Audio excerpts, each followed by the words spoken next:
En un proceso penal siempre está latente la posibilidad de ir a prisión. Sin embargo, el nuevo sistema de justicia penal plantea supuestos en los que no es necesario privar de la libertad a la persona que comete un delito. Hoy platicaremos de las medidas cautelares que establece el sistema penal acusatorio en México. Mi nombre es Emanuel Saldaña. Quédate con nosotros. Ya inicia Te Defendemos.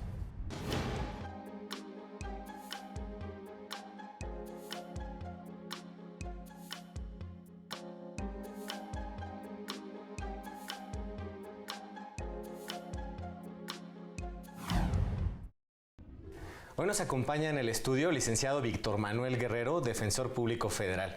Bienvenido, licenciado. Gracias, Emanuel. Pues para entrar en materia, explícanos qué es una medida cautelar. Claro, sí, con mucho gusto. En términos sencillos, es una obligación que se le impone a los inculpados dentro del proceso. Esta obligación es de carácter temporal e implica el que se le restrinjan o se limiten ciertos derechos fundamentales.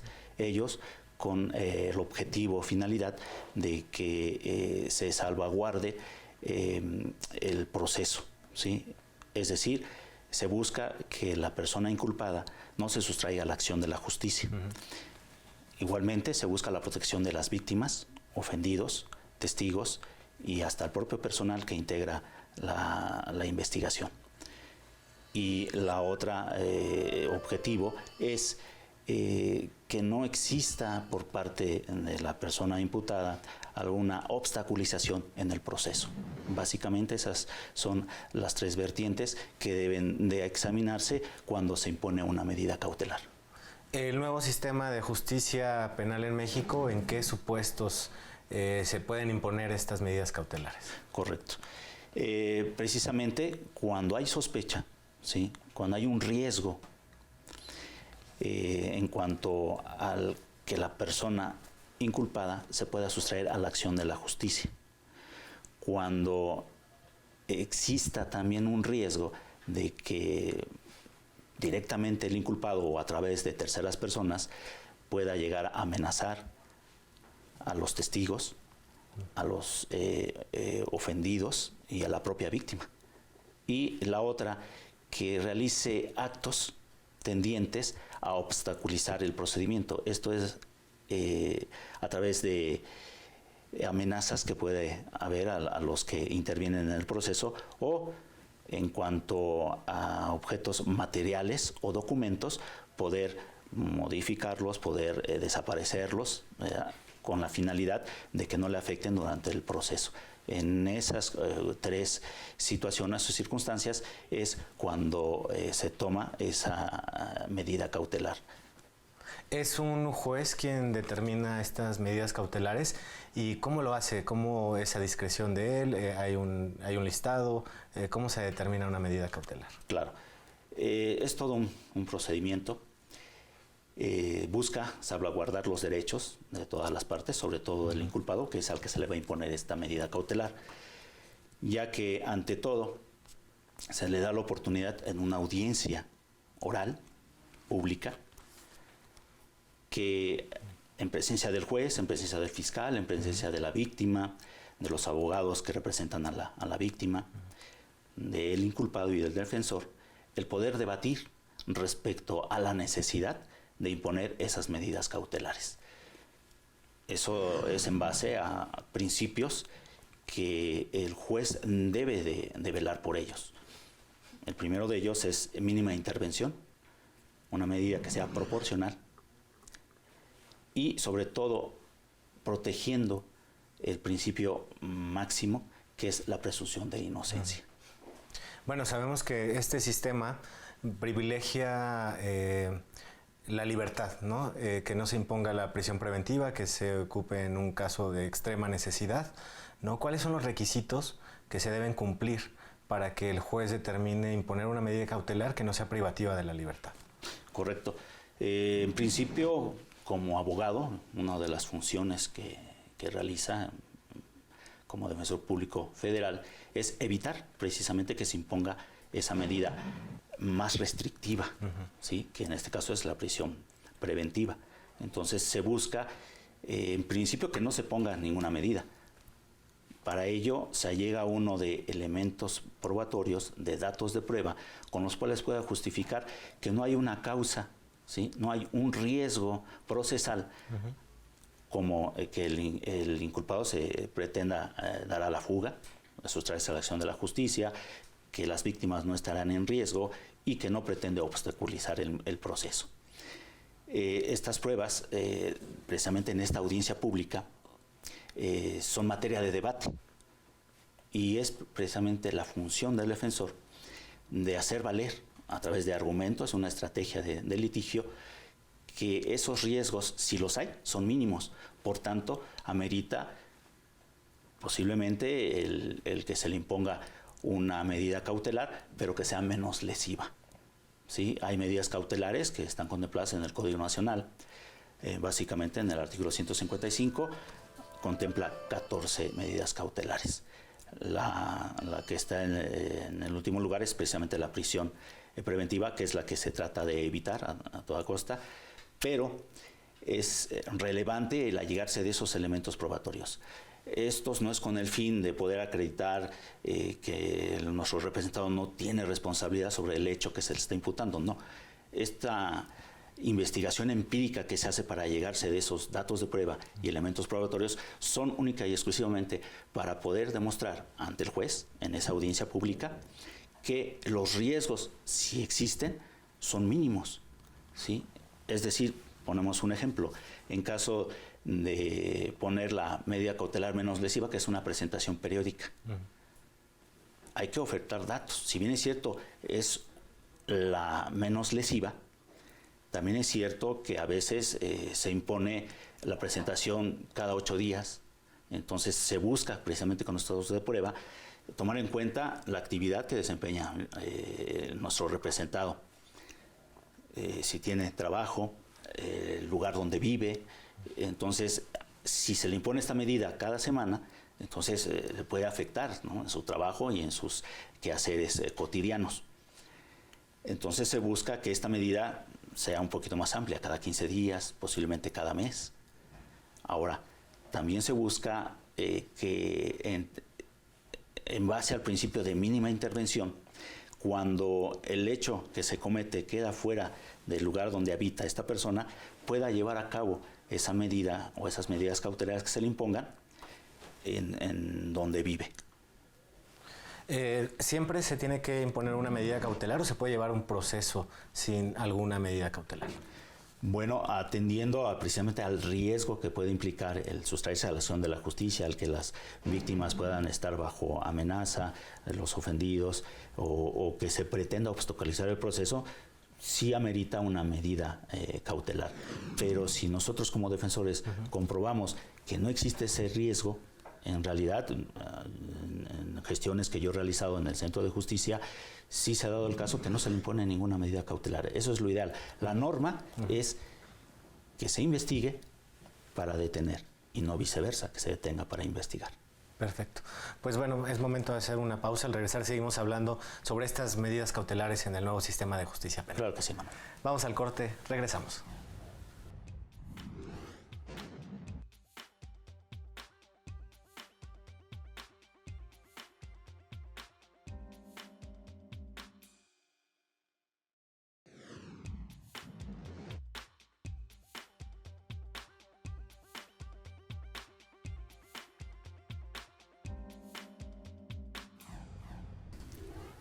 Ya estamos de regreso, estamos platicando con Víctor Manuel Guerrero Flores, defensor público federal. Antes de continuar, quiero invitarlos a ver la sección Te Escuchamos.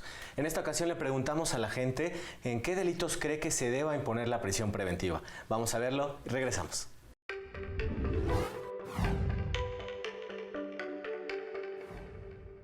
Pues yo creo que serían en los delitos donde el delincuente pueda volver a caer en cometer el delito, ¿no? Antes de que su juicio sea totalmente acabado. O sea, me imagino, no sé, una persona, un secuestrador, yo pienso que tiene la oportunidad de escapar, la oportunidad de cometer algún otro delito en lo que está en libertad.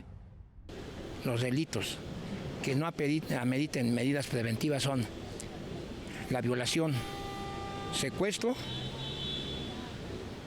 y el robo. Son delitos patrimoniales. pues atacan a las mujeres, el robo, la venta de, ¿cómo se llama? Estupefacientes. No necesariamente en los delitos, ¿cómo le diré? No en todos, obviamente, porque hay unos que pues accidentalmente sucedió ese hecho, ¿sí? Pero sí en delitos graves realmente. Yo siento el problema ahorita es que con los nuevos juicios orales penales está saliendo muchísima gente. Bueno, yo creo que hay varios, pero por ejemplo alguien que abusa de un individuo de la tercera edad, que abusa por su fortaleza o porque sabe más o porque las circunstancias sí lo orillan a la persona. El robo, porque a raíz de que ya no existen los delitos graves, ha aumentado muchísimo la inseguridad en la Ciudad de México, por eso. Todo lo que tenga que ver con la situación familiar, que está muy descuidado y si hay mucha controversia es donde empieza todo. En todos los delitos que sean violentos, donde haya de por medio violencia contra la víctima, es donde yo considero que debe de haber prisión preventiva.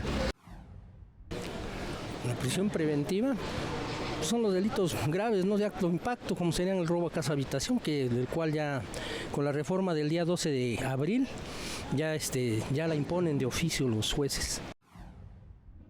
Prisión preventiva, pues por ejemplo el acoso a las mujeres, porque ya estamos hartas de tanta inseguridad y tanta violencia hacia las mujeres. Eso sería uno, el robo también de celulares, por ejemplo. Ahí estuvo la opinión del público. Licenciado Víctor, pues en tu experiencia, ¿cuáles son las medidas cautelares más utilizadas en este nuevo sistema de justicia penal en México? Claro, Manuel. Mira, las que uno solicita como defensor son las que se pueden considerar menos lesivas para las personas. Sin embargo, es atendiendo a las circunstancias del caso es que se imponen estas medidas cautelares. La más común es una presentación periódica, ¿sí?, ante una unidad de supervisión de medidas cautelares y suspensión condicional del proceso. Esto es, tienen que ir cada mes a firmar y de esta manera se asegura que no se vaya a sustraer a la acción de la justicia. Otra de las medidas es una garantía económica.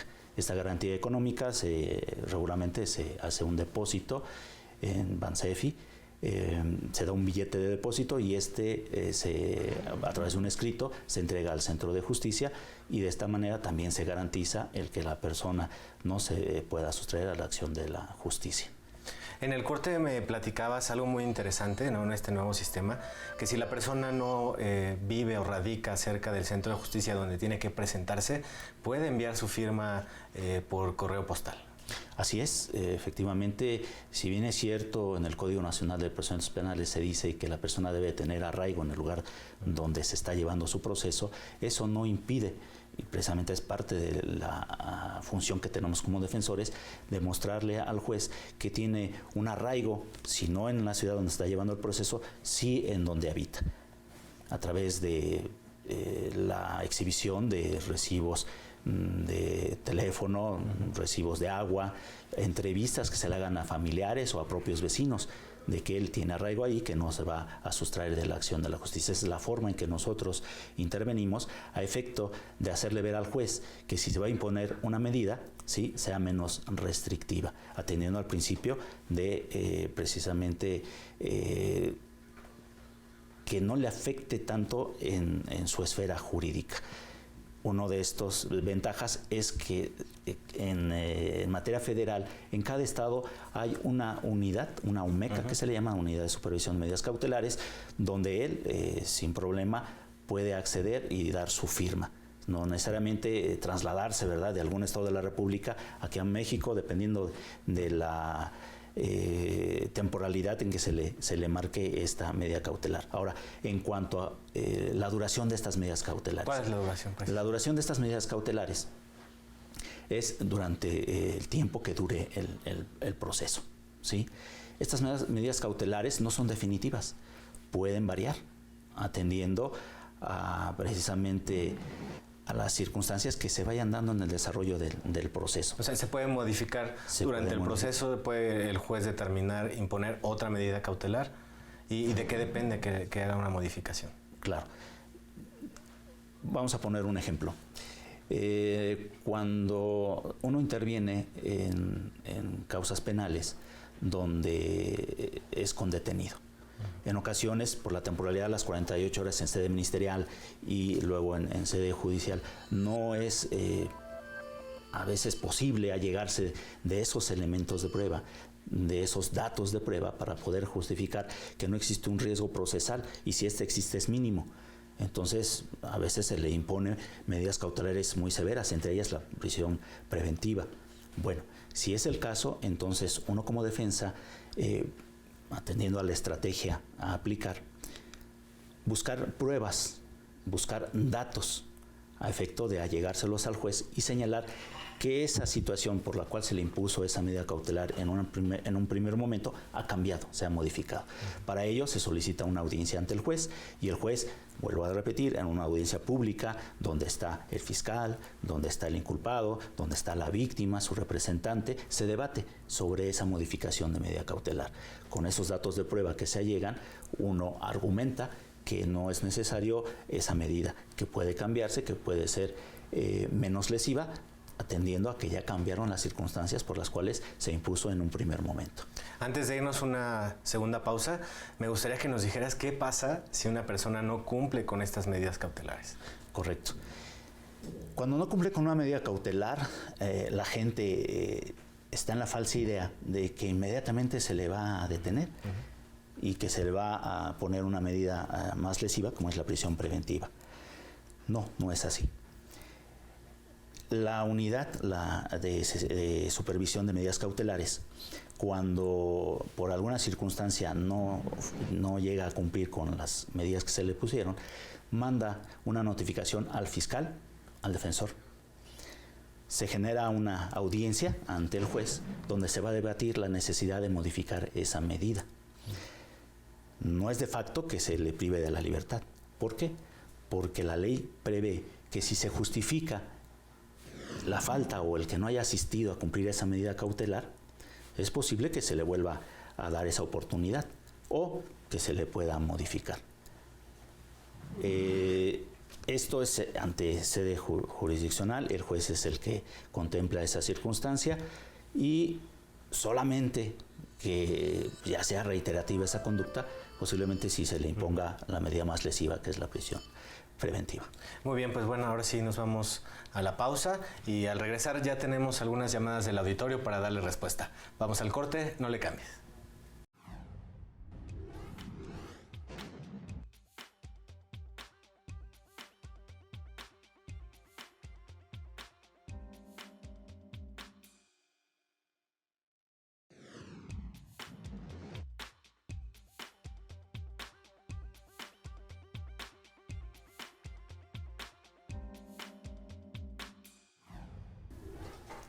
Ya estamos de regreso, gracias por continuar con nosotros, y ya tenemos algunas llamadas del auditorio para que nuestro invitado les dé respuesta.